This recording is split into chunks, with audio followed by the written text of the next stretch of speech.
आप देख लो एक चीज़, अभी अभी जस्ट सूर्य निकली है, ठीक है, धूप निकल गई है, उसकी लाइटिंग नहीं होने के कारण क्या हुआ है कि यहाँ पे देखो चाँद दिख रहा है तुम्हें, यहाँ कहीं चाँद दिख रहा है, वो चाँद भी दिख रहा है एक ही दिन में। सुबह के 7:30 बज रहे हैं, सूर्य भी है, चाँद भी है। तो तुम जोगिंदर वाला धूम मचा दो कि मैं बवंडर ला दूंगा, बवंडर अपना ग्राफिक डिजाइनिंग की बवंडर ला दो, ठीक है, कि कोई ना कोई तुम्हें भूल ही दे, हो सके तो छपवा के हेलीकॉप्टर से फेंक दो, ठीक है।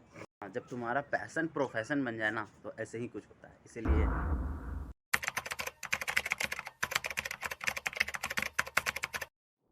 And welcome back guys, finally स्वागत है आपका मेरे एक नए से फ्रेश कमाल एपिसोड ब्लॉग में।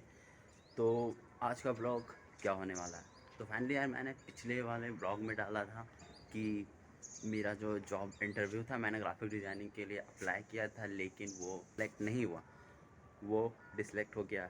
मुझे कॉल नहीं आया, लेकिन उसके बाद भी मैंने कई सारे जगह पे अप्लाई किया था। करने के बाद भी रिस्पांस आया था, कुछ कुछ दिल्ली में था, तो मैं दिल्ली नहीं जा सका क्योंकि मैं ग्रेटर नोएडा में हूँ। अप्लाई करता रहा, तो कई सारे अप्लाई करने के बाद मुझे एक जगह से रिस्पांस। एक्चुअली में क्या हुआ कि वो कनेक्शन के थ्रू बोलते हैं ना, किसी के कनेक्शन के थ्रू काम हुआ, तो वैसे ही कनेक्शन के थ्रू काम हुआ। और कनेक्शन बहुत ज़्यादा इंपॉर्टेंट है, सारे लोगों को बता के रखो तो वो बहुत ज़्यादा फ़ायदेमंद होता है। तो वैसे ही कुछ मेरे साथ भी हुआ, और उसके बाद मुझे कॉल आया। और ये जो इंटरव्यू था ना, ये जस्ट एन अमेजिंग इंटरव्यू था, इसका मुझे कोई टेंशन नहीं हुआ, बहुत सही इंटरव्यू। और मुझे लगा भी कि ये ऐसा ही इंटरव्यू होना। एक्चुअली हुआ क्या और मुझे किस तरीके से काम मिला है, मुझे अभी 7 दिन काम करना है, अभी फाइनली कंप्लीट नहीं है, लेकिन मुझे पता है मैं कर लूँगा।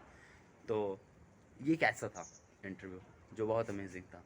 और मेरा सेकेंड इंटरव्यू कैसे गया, कितना आसान था एक इंटरव्यू निकालना एज अ ग्राफिक डिज़ाइनर।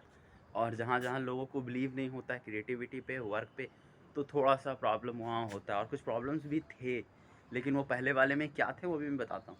तो भाई मैं जो था अप्लाई किया था जॉब के लिए, और जैसा कि तुम्हें पता होगा कि मैं कुछ दिन से जॉब के लिए आया हुआ हूँ दिल्ली नोएडा, ग्रेटर नोएडा सॉरी। और वहाँ पे मैं जॉब के लिए अप्लाई कर रहा हूँ। मैंने एक दो जगह इंटरव्यू वगैरह दिए, इंटरव्यू सक्सेस नहीं हुआ। रीज़न ये भी था कि बहुत ज़्यादा थियोरेटिकल क्वेश्चंस भी थे जो मुझसे नहीं हो पाया, ठीक है, तो उसके कारण भी हुए। और कुछ मेरा डिज़ाइनिंग फील्ड से मेरा कॉलेज भी नहीं था, तो कुछ डिज़ाइनिंग फील्ड से कॉलेज वाले भी आए हुए थे, तो हो सकता है उसमें उन लोग का चांसेस बढ़ गया हो, आई डोंट नो। उसके बाद फिर मेरा अभी वर्क मुझे कैसे मिला है, क्वेश्चन ये है। तो मेरा वर्क मुझे कनेक्शन के थ्रू मिला है, और मेरी सिस्टर है जहाँ वर्क करती है, उसके ऑफिस में ही लोग हैं जो उनका ऑफिस चलता है, वहाँ पे भी एक डिज़ाइन की ज़रूरत है, इसीलिए बोला गया है कि अपने सोर्सेज बढ़ाओ।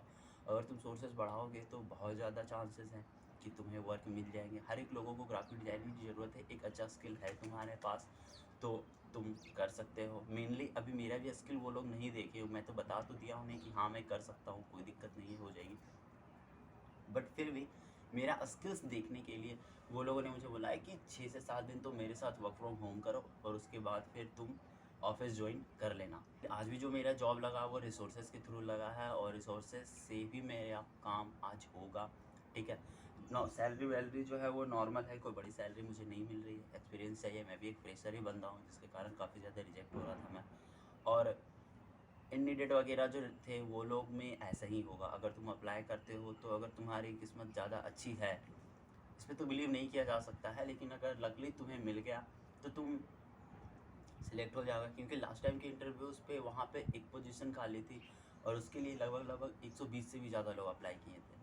तो एक फ्रेशर के लिए थोड़ा सा तो टफ हो ही जाता है इस फील्ड में कि तुम कैसे इस चीज़ को मैनेज करोगे और कैसे तुम उसको कर पाओगे। तो उस चीज़ को कंप्लीट करने के बाद मुझे लगा कि अपना कुछ अलग तरीका देखना पड़ेगा, रेदर देन ये पॉसिबल नहीं है कि मैं इस तरीके से इंटरव्यू को मैं तुम्हें बताता हूँ कि इन लोगों में प्रोसेस क्या हुआ। मुझे वो मेन जो थे सबसे एचआर नहीं थे, हाँ एचआर थे, वो मुझे मिलने के लिए बुलाए। मुझसे पूछे कि तुम क्या करते हो, कहाँ कहाँ काम किया, तो मैंने बताया कि मैंने इंटर्नशिप वगैरह किया, एक कंपनीज़ के लिए काम किया था फ्री में वो। और उसके बाद फिर मैंने एक दो अदर क्लाइंट के लिए भी काम किया है, फेसबुक ऐड वगैरह डिज़ाइन किए, क्रॉजल ऐड होते हैं वो डिज़ाइन किया था मैंने। तो वो हो गया, और उसके बाद फिर मैंने ऐसा बताया, तो बोला तुम्हें सैलरी वगैरह क्या मिलती थी, तो मैंने बताया सर कि सैलरी तो मिलती नहीं, क्योंकि यार पर्टिकुलर ही काम करता था मैं, कोई सैलरी वगैरह से तो काम करता नहीं था। बोला चलो ठीक है। वो इतने पूछ लिया और उसके बाद आईटी वाले थे, आईटी वालों ने मुझे कॉल किया उसी ऑफिस में जिसके साथ मुझे काम करना था। तो वो कॉल किए और वो कॉल करने के बाद ये पूछे तुम अपने बारे में कुछ बताओ। तो मैंने अपनी क्वालिफ़िकेशन बताई, अपना स्किल्स बताया, ये सॉफ्टवेयर पे मैं काम करता हूँ और इस टाइप के काम मैंने किए हैं और मैं जॉब करना चाहता हूँ। तो वो बोले ठीक है। और उसके बाद फिर जॉब करने के बाद फिर उसने पूछा कि वैसे तुम फ़ोटोशॉप में क्या करते हो? फ़ोटोशॉप में उसका कहने का मतलब था कि तुम फ़ोटोशॉप में जब फ़ोटो बनाते हो तो किस चीज़ का सबसे ज़्यादा ध्यान रखते हो? एक लेआउट देखता हूँ कि एक पर्टिकुलर लेआउट जो इन चीज़ हर एक लोगों की अपनी-अपनी लेआउट होती है, अपना-अपना तरीका होता है बनाने का, उस तरीका को पहले देखता हूँ। मैंने प्रूफ रीडिंग नाम की चीज़ छोड़ दी थी थोड़ा, उसने ही हेल्प किया मुझे कि प्रूफ रीडिंग भी होनी चाहिए। वो हो गया, सबका अपना-अपना एक पर्टिकुलर शेप होता है, कलर कॉन्सेप्ट होता है, अपने ब्रांडिंग की होती है, अपना लेआउट होता है, अपना तरीका हर एक ब्रांड का होता है। तो इस तरीके से मैंने काम किया था। एक्चुअली में मुझे ब्रांड के लिए यहाँ काम नहीं करना, ये अलग ही चीज़ है। सीक्रेट है थोड़ा-सा, मैं रिवील नहीं कर सकता, लेकिन हाँ, ब्रांड से हट के चीज़ें हैं, ठीक है? ब्रांड के लिए काम नहीं है। तो वो चीज़ हो गई और उसके बाद फिर बोले ठीक है, हम लोगों के साथ काम करने के लिए तुम्हें मतलब 6 या 7 दिन के लिए एटलीस्ट वर्क फ्रॉम होम करना पड़ेगा। मुझे वर्क फ्रॉम होम करना, टास्क मेरा ऑनलाइन आएगा। तो ये कंप्लीट होने के बाद मुझे लगता है और एक्चुअली मैं इन लोगों का काम मैं कर भी लूँगा, मुझे पता है, बहुत बड़ा काम नहीं है, फ़ोटोशॉप पे कमांड होगा तो कर लोगे, है ना? तो मैं ये काम को कर लेने के बाद 6-7 दिन मुझे काम करना, उनके बाद मेरा ऑफ़िस भी मिल जाएगा मुझे और फिर मुझे वहीं पे काम करना पड़ेगा। तो इंटरव्यू इतना आसान भी हुआ मेरा इसमें कि उनका all the end of the day motive यही था कि यार तुम्हारी स्किल क्या है। एक्चुअली मैं तुम्हें जॉब के लिए ले रहा हूँ, तुम एप्लीकेबल हो या नहीं। अगर ये कोई थ्योरेटिकली पूछता है why should I hire you, why you are applicable for this job, why you want to a graphic designer, तुम्हारे पास ग्राफिक डिज़ाइनिंग की स्किल्स है, तुम ग्राफिक डिज़ाइनिंग जानते हो। अब ग्राफिक डिज़ाइनिंग का मतलब ये नहीं है कि तुम अच्छा डिज़ाइन करना जानते हो, बहुत खूबसूरत से डिज़ाइन बना। ग्राफिक डिज़ाइनर बहुत तरह के होते हैं, ब्रांडिंग के लिए लोग यूज करते हैं, ग्राफिक डिज़ाइनर कंपनीज हायर करती है क्रिएटिव वर्क बनाने के लिए, ठीक है? तो थोड़ा सा कॉन्सेप्ट अलग है। तुम्हें काम आता है, काम पे बिलीव करो, काम पे विश्वास करो। हाँ, एमसीक्यूज क्वेश्चंस वगैरह कर लो इंटरव्यू के लिए, ये ज़्यादा अच्छा हुआ कि तुम्हारी पर्सनैलिटी अच्छी है, तुम्हें चीज़ों के बारे में पता है, ये एक अलग बात है और होनी भी चाहिए। कि तुम्हें अगर फ़ोटोशॉप चलाते हो या फिर इलस्ट्रेटर पे वर्क करते हो तो तुम्हें इन लोगों के बारे में थ्योरेटिकल क्वेश्चंस भी क्लियर होने चाहिए। तो हम लोगों के लिए बहुत अच्छी बात होगी कि हम लोगों को एक थ्योरेटिकल क्वेश्चंस भी पता है, ठीक है? वैसे तो एक्सप्लेन करना थोड़ा सा मुश्किल हो जाता है कि एक फ़ोटो है जिसमें स्काई स्काई के नीचे वाटर है और वाटर पे रिफ्लेक्शन क्रिएट करना है, तो तुम फिर कैसे करोगे? ठीक है, अब स्काई का कलर क्या है, वाटर पे तुम कैसे लाओगे, उसको किस तरीके से मल्टीप्लाई करोगे, किसका फिर कैमरा रॉ फिल्टर अप्लाई करोगे, क्या करोगे, नहीं करोगे, थोड़ा मुश्किल हो जाता है फ़ोटोशॉप की कई चीज़ें एक्सप्लेन करना फॉरहेड पे। तो ये चीज़ टफ है, लेकिन अगर क्वेश्चंस तुम कर लो बहुत अच्छे तरीके से तो एज अ बिगिनर बहुत अच्छा होगा तुम्हारे लिए। सारे एमसीक्यू कर लो, लॉन्ग टैप कर लो, ठीक है? और अपनी पर्सनैलिटी बनाओ, क्योंकि जब तुम वहाँ पे जाओगे इंटरव्यू के लिए तो ये बहुत ज़्यादा मैटर करता है कि तुम, ये भी मैटर करता है कि तुम्हारे लुक, तुम्हारे पर्सनैलिटी कैसी है और तुम बात किस तरीके से कर रहे हो, तुम्हारा कम्युनिकेशन लेवल कैसा है, तुम कैसे परफॉर्म कर लिए, ये तो मैटर करेगा ही। और स्किल से थ्योरेटिकल आती है या नहीं आती है, इन सब चीज़ों को कर लेने के बाद तुम्हें चांसेस है कि जॉब लग जाएगी। बाय द वे एक तरीका भी है कि ऐसे अप्लाई मत करो नीडेड से, naukri.com से कम करो, ठीक है? यहाँ पे बहुत ज़्यादा भीड़ होता है। कंपनीज़ के वेबसाइट पे जाओ, कंपनी से वेबसाइट में जाने के बाद उसके करियर ऑप्शन पे जाकर अप्लाई करो। उनके करियर ऑप्शन पे जाके अप्लाई करोगे तो कुछ दिन के बाद मेल आ जाएंगे तुम्हें, ऐसी बात नहीं कि मेल नहीं आएंगे, मेल आ जाते हैं, मेल आ जाएंगे।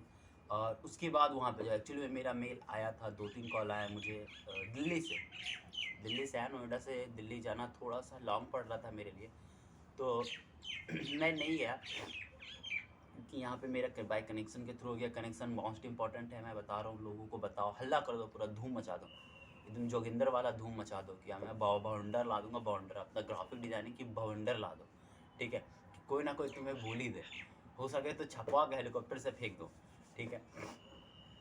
मजाक कर रहा हूँ, लेकिन बवंडर ला दो, जोगिंदर जैसा इंसान यार जब बाउंडर ला सकता है तो हम लोग अपने काम के लिए ला ही सकते हैं। ला दो बाउंडर। और इतना पर्ची छपवाना कि कंपनी वालों ने सोची नहीं होगी। तो आगे बढ़ते हैं, फिर ये कर लो और उसके बाद फिर अप्लाई करो और स्किल्स को पॉलिश करते रहना, सीखते चलना। ऐसे नहीं है कि यहाँ नहीं लगा तो दूसरी जगह नहीं लगी। क्रिएटिव वर्क का फील्ड है, ठीक है। हर एक जगह लोग अपने तरीके क्रिएटिविटी एक्सप्लेन करते हैं, मतलब इंटरनेट पे शेयर करते हैं। तो ऐसा नहीं है कि उनका अच्छा है तो तुम्हारा नहीं होगा। तुम्हारे अपने जगह पे बहुत अच्छा है, उनके अपने जगह पे बहुत अच्छा है, ठीक है। तुम अलग तरीके से सोचते हो, वो अलग तरीके से सोचते हैं। अब जो कंपेयर करता है उसमें प्रॉब्लम है। तो मैंने जहाँ पे इंटरव्यू जाकर दिया था उसमें ऐसे ही कुछ था। अलग ही टाइप का इंसान खोज रहा था। क्रिएटिव वाले लोगों का थोड़ा सा क्या होता है ना कि थॉट्स अलग होते हैं। मेरा फ्लेयर टोटली अलग था, अलग ही बना दिया था मैंने, उनको सही लगा ही नहीं। तो फिर मैंने चीज़ें, फिर मेरा सिलेक्शन नहीं हुआ at the end of the day, लेकिन ठीक था। तो दैट्स गाइस।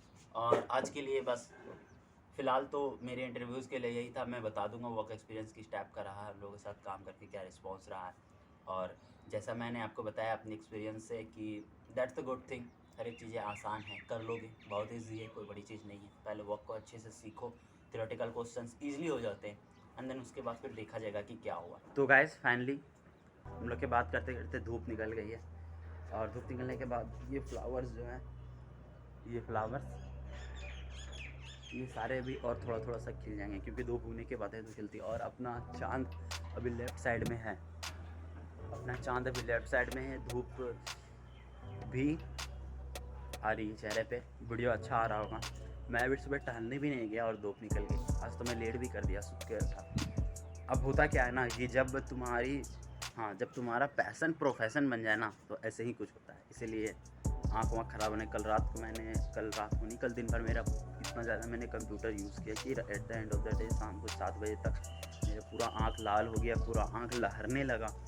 फिर मुझे छोड़ना पड़ा, इतना ज़्यादा वर्क में बिज़ी हो गया था मैं। तो वही होता है यार, पैसन प्रोफेशन बन जाए ना तो मज़ा आ जाता है। आपके फील्ड में तो बहुत आसान है कि तुम्हारा पैसन जो है उससे तुम अर्न कर सकते हैं। तुम्हें कोई ज़रूरत नहीं है अलग से जाके किसी चीज़ पर मास्टरी करने की। लेकिन एज अ ह्यूमन ये थॉट हमेशा रखना चाहिए, कोई चीज़ बड़ी नहीं होती है। तुम सीख लोगे, आसान कर लोगे तो ज़्यादा आसान होता है कि तुम अपने प्रोफेशन, अपने पैसन को लेकर आगे बढ़ो। तो ये तुम्हें ज़्यादा आसान बनाता है रैदर देन देखिए तुम एक अलग से चीज़ सीखो और जाके उस पर करो। जैसे कि किसी को MLM मार्केटिंग पसंद है, पता नहीं क्या है, ठीक है, तो ये चीज़ जाकर सीखो।